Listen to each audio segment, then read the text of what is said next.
Tout de suite, le journal.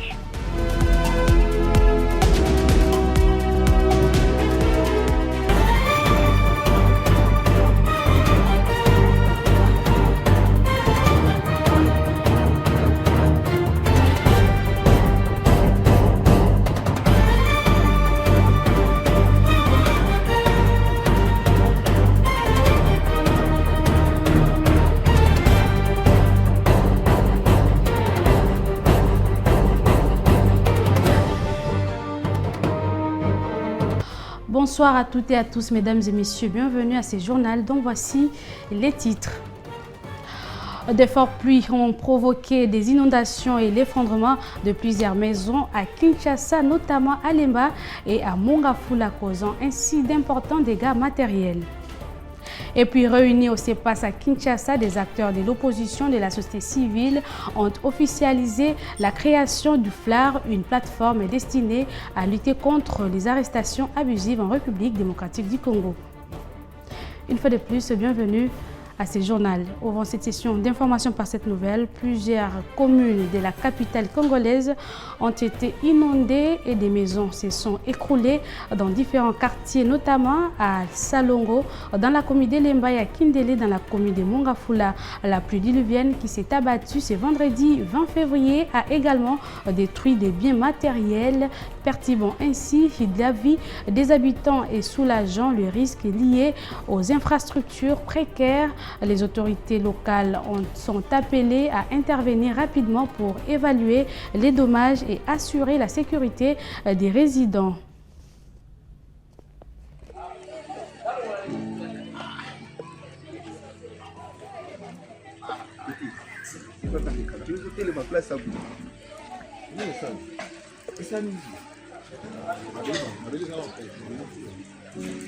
Bonjour, mon frère. Qu'est-ce qui s'est passé ici? Bon, genre Mboula est petit ma casse, mais le problème c'est quoi? La plateau pour la terrasse, ça va dans la cité.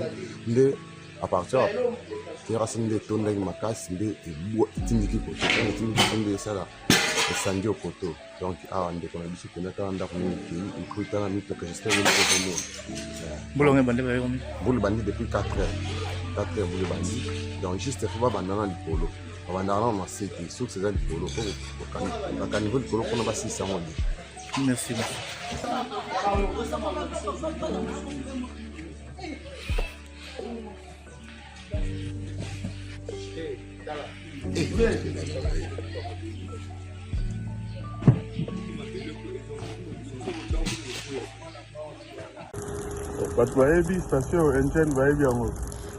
Je l'ai dit à l'ouverture, face à la multiplication des détentions jugées illégales et au climat des crispations politiques en République démocratique du Congo, l'opposition et la société civile passent à l'offensive.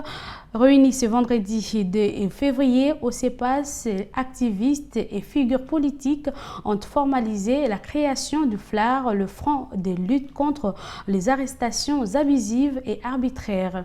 Une nouvelle plateforme qui est en passé des simples dénonciations à une riposte juridique, sociale, coordonnée pour défendre les libertés fondamentales. Gaston Bouilly et Honoré Kabongo pour plus de précisions.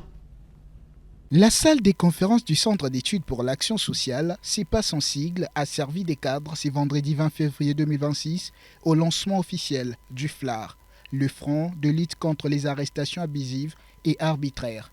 Dans cette enceinte, des réflexions sociales et politiques, activistes et figures de l'opposition se sont réunis pour formaliser une initiative qui intervient dans un contexte de crispations politiques croissantes à Kinshasa.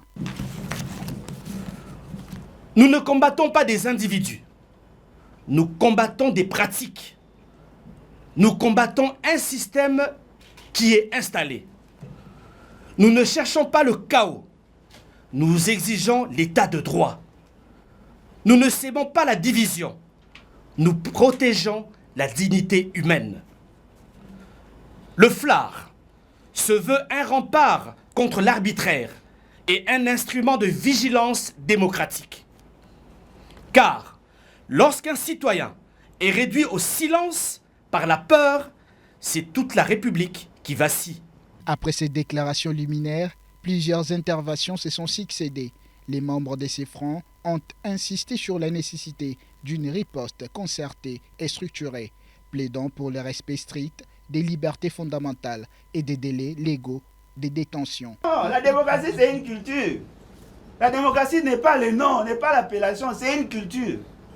Des gens qui n'ont jamais respecté le droit des hommes. Présente à ces lancements, Maître Dalia Chilanda, porte-parole du cadre des concertations des forces politiques et sociales, hausse les tons. Donc aujourd'hui, on a un régime, un groupe d'individus qui, eux, se sont légitimés tous les droits de piétiner ceux qui vont oser les riguer devant eux, contre eux. Et ces limites, je suis vraiment personnellement beaucoup touchée de voir qu'aujourd'hui, cet État ne respecte aucune loi. On piétine volontairement et ça, on ne peut pas rester silencieux, on ne peut pas rester là et admirer ce qui se passe. Lorsque nous lançons le mouvement, c'est une manière ici de responsabiliser les Congolais que nous sommes d'abord.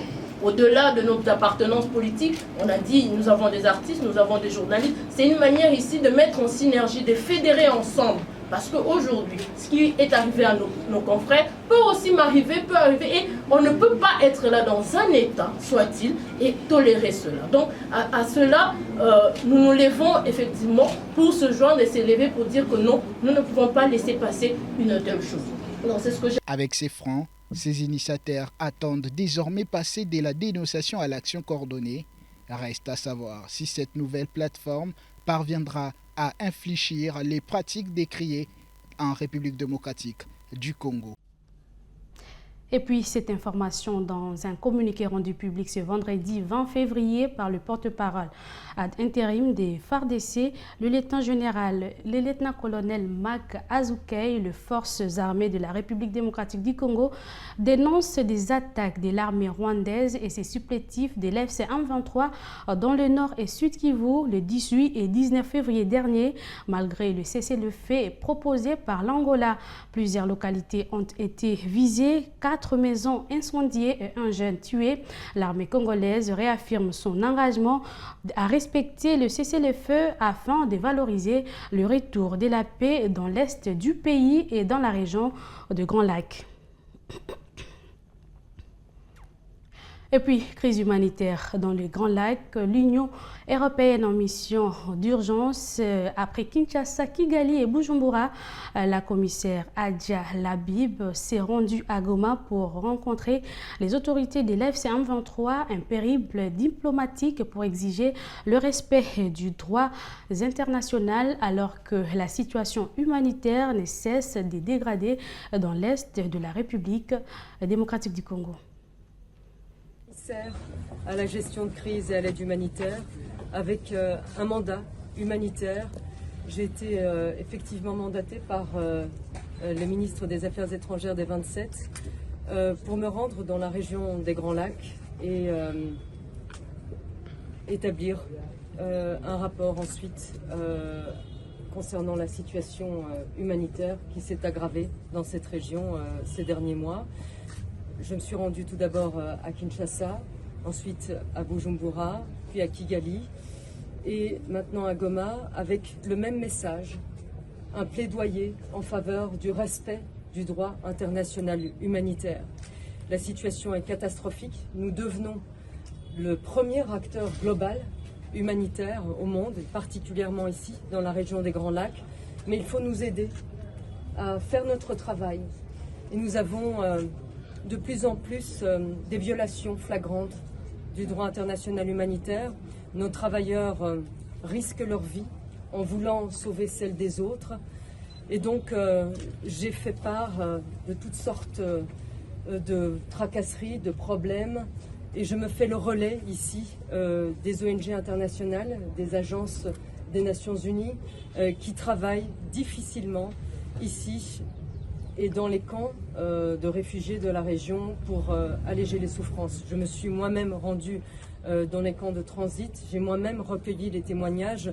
Je suis aussi commissaire à l'égalité et les premières victimes de cette guerre, ce sont avant tout des femmes et des enfants. J'ai obtenu des engagements concrets de toutes les parties que j'ai rencontrées et j'espère que ces engagements seront mis en œuvre et que cette mission portera ses fruits. Merci.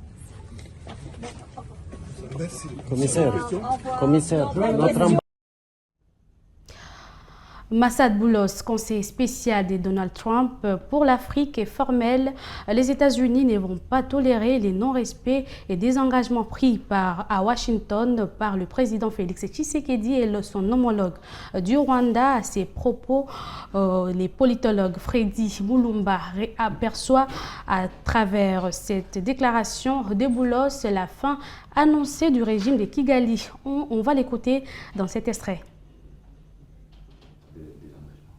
Non, c'est un message clair adressé à Paul Kagame. Il faut vite quitter le Congo.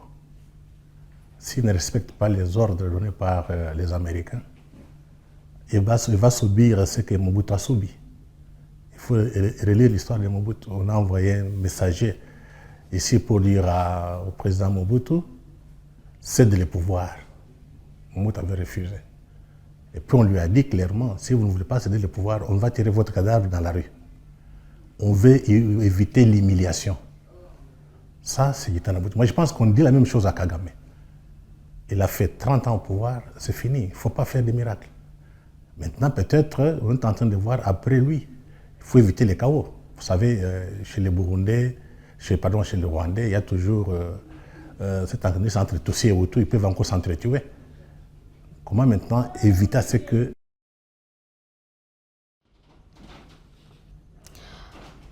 Autre chose à présent, dans les cadres de ces consultations en vue d'un dialogue national inclusif, le président du Conseil interreligieux congolais, l'archevêque Dodo Kamba Israël, a échangé avec le président du Conseil national de suivi de l'accord, Joseph Olengankoy. Au cœur des discussions, le projet de création d'une commission vérité et réconciliation présenté comme un mécanisme de la justice transitionnelle pour favoriser la paix et la cohésion nationale. Suivez ces reportages signés par Michel Mulumba. Suite de son marathon des consultations, le président du Conseil interreligieux congolais, l'archevêque Dodo Kamba Israël, a été reçu le jeudi 19 février par le président du Conseil national de suivi de l'accord, Joseph Olengankoy. Cette rencontre, qui a duré près de 2 heures, a porté sur un projet de création d'une commission de vérité et de réconciliation envisagée comme un mécanisme de justice transitionnelle destiné à préparer le terrain à un dialogue national inclusif. Face aux médias, le chef de la plateforme religieuse a tenu à clarifier les motivations de sa démarche, soulignant qu'elle s'inscrit dans la recherche de la paix, de la cohésion nationale et de la réconciliation entre Congolais. Et notre initiative étant salutaire, nous l'estimons, que nous avons pensé la lui partager et puis avoir également ses avis et pourquoi pas les conseils qui viendraient de lui. Ça n'a pas été facile pour nous parce qu'il y a eu des échanges à une hauteur telle qu'il avait besoin de toutes les assurances et nous les lui avons fournies. Donc ce qui importe ici, c'est que nous sommes arrivés à des conclusions telles que ça nous rassure du lendemain. Poursuivant son intervention, Dodo Kamba Israël a reconnu que les échanges ont nécessité des explications approfondies compte tenu des attentes exprimées par son interlocuteur. Toutefois, il a rassuré que cette initiative ne constitue en aucun cas un obstacle ni une faveur des retards pour la tenue des dialogues nationaux. Le président Olengankoy a soulevé un point tel que, surtout autour du discours que le chef de l'État a tenu, annonçant clairement les dialogues, est-ce qu'on ne viendra pas interférer à ce que le président a déjà ouvert comme chemin et que nous venions enfreindre à cette allure qui est déjà entreprise? Nous avons dit non et nous le disons à haute voix non, parce que notre démarche concourt à pouvoir amollir la terre, baliser le chemin, faciliter les choses et il n'y a rien qui contraint quoi que ce soit. Par contre, nous nous inscrivons dans le cas des organes qui peuvent faciliter les choses et avancer et faire un travail des pasteurs pour pouvoir mettre tout le monde en confiance. Par ailleurs, les conseils interreligieux congolais s'est déclaré favorable aux consultations engagées sous la médiation de l'Angola dans l'objectif de favoriser un dialogue national inclusif et contribuer à une sortie durable de la crise.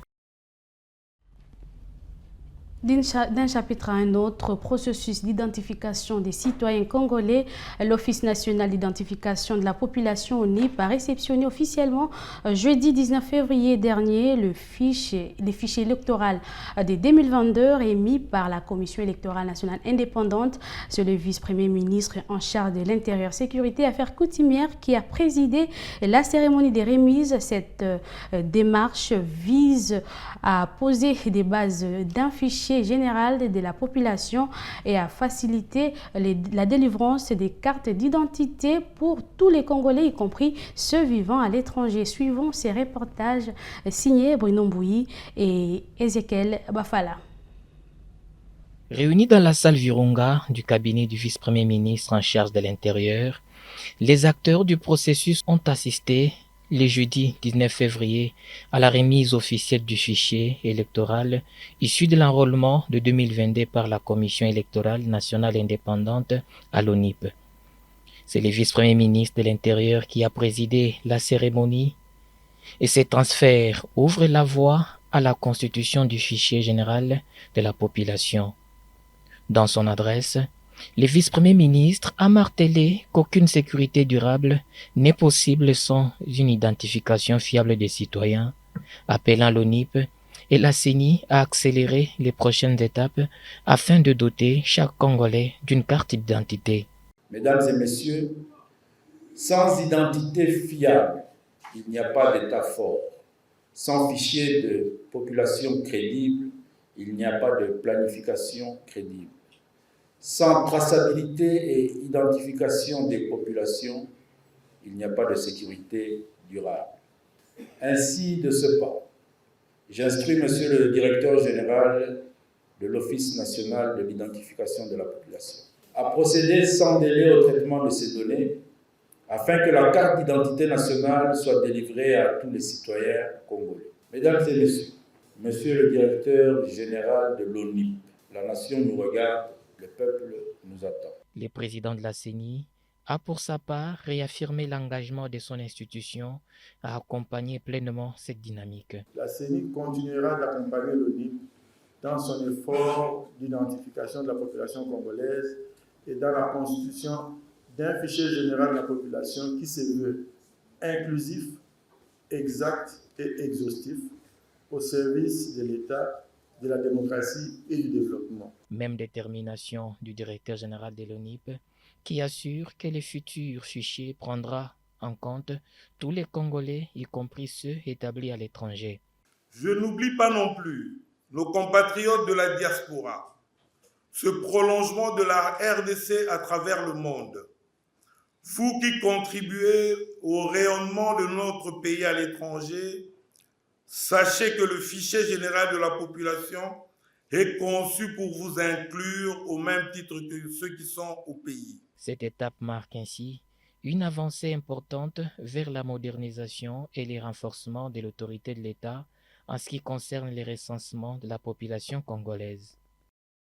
Et puis, une séance d'information sur la Convention du Cap relative aux garanties internationales portant sur le matériel d'équipement mobile a été organisée au profit des membres du secrétariat permanent du Conseil supérieur de la magistrature. Objectif, renforcer les capacités des magistrats et du personnel administratif sur le mécanisme juridique internationaux et leur application en République démocratique du Congo.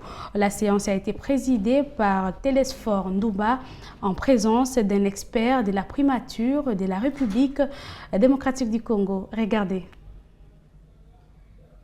Le magistrat du secrétariat permanent du Conseil supérieur de la magistrature ont participé à une séance d'information consacrée à la Convention du Cap, un instrument juridique international visant à sécuriser les garanties portant sur les équipements mobiles, notamment dans les secteurs de l'aviation, du ferroviaire et des industries stratégiques. Cette initiative s'inscrit dans la volonté de renforcer les capacités de la justice congolaise face aux enjeux liés aux investissements et au financement transfrontalier. Organisée avec l'appui de la primature, cette rencontre a permis de doter les cadres du Conseil supérieur de la magistrature d'outils juridiques modernes afin de mieux traiter le litige lié aux sûretés internationales et d'accompagner la modernisation du cadre judiciaire.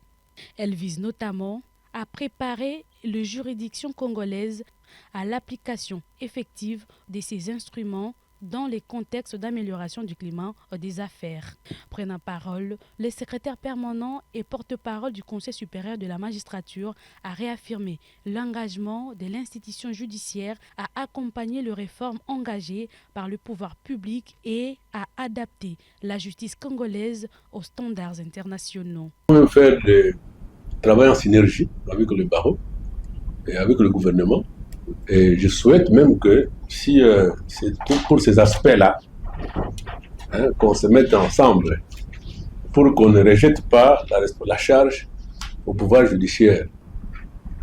Ce qui nous concerne, nous, le pouvoir judiciaire, nous sommes prêts à poser ces actes-là. Si même aujourd'hui, on vous demande au pouvoir judiciaire, faites ça, nous allons le faire. Pourquoi? Parce que le blocage, que ne vienne pas de chez nous. Les tribunaux de commerce sont en pleine réforme là. Il y a des décrets qui ont été pris, je ne sais pas si vous êtes informés.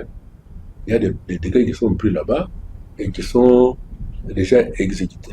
Dans cette dynamique, le gouvernement invite les conseils supérieurs de la magistrature à jouer pleinement son rôle, notamment à travers la mise en place d'un cadre permanent des concertations avec les autorités publiques et la diffusion d'une circulaire sur l'application de la Convention du Cap dans l'ensemble des juridictions. Ces actions visent à renforcer la sécurité juridique et à soutenir les efforts de modernisation du système judiciaire considérés comme essentiels pour attirer les investissements et améliorer durablement les climats des affaires en République démocratique du Congo.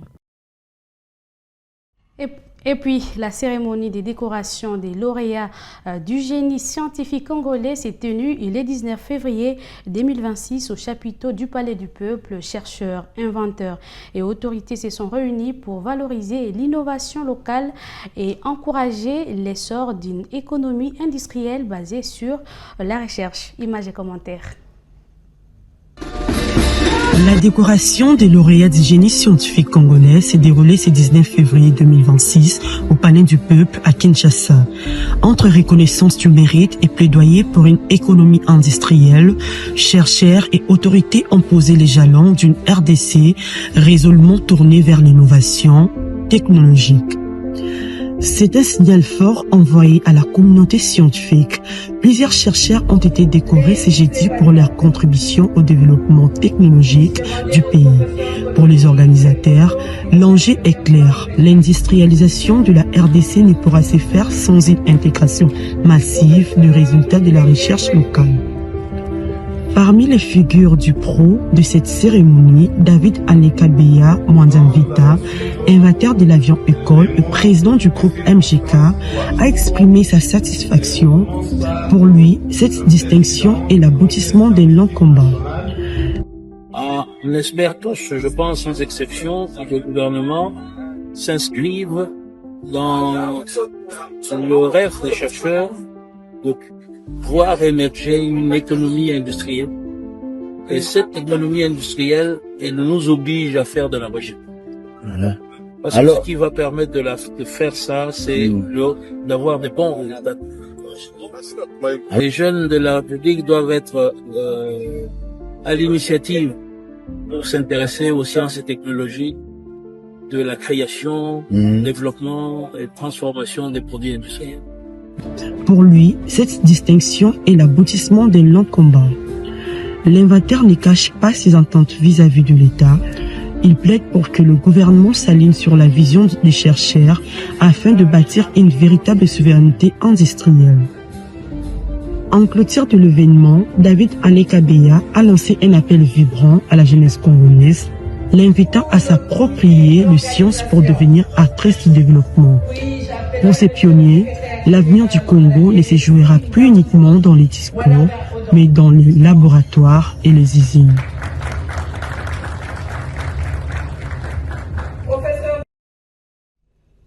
En dehors des non-frontières, direction l'ouest de la France, et qui est en alerte maximale depuis plus d'une semaine. Les intempéries paralysent la région, les Loire-Atlantique, la Charente-Maritime et les Maine-Loire restent placés en vigilance rouge face à des débordements historiques. Images et commentaires de nos confrères de France 24. Suivez. La ville d'Angers a les pieds dans l'eau.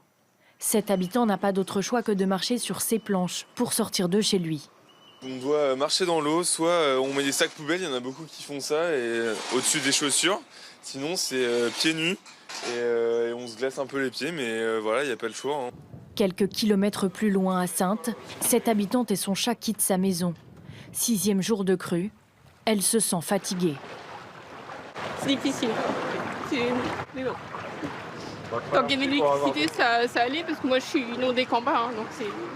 Mais c'est vrai que sans l'électricité, on voit qu'on est perdu. Hein. 1300 maisons sont inondées à Saintes. Les sauveteurs enchaînent les évacuations. À Cambes, en Gironde, les rafales de vent de plus de 110 km/h ont fait tomber ces arbres sur des fils électriques. 200 foyers sont privés d'électricité, comme ici chez cette mère de famille. Tout est électrique, donc je ne peux pas ouvrir. Voilà. Donc on est dans le noir tout le temps, on ne peut pas cuisiner, on ne peut pas manger chaud, on ne peut pas boire un café. C'est des détails du quotidien, mais en fait, on ne peut plus rien faire. Avec les crues, les inondations et les coups de vent, le prix des assurances habitation pourrait grimper de 6 à 7% en 2026.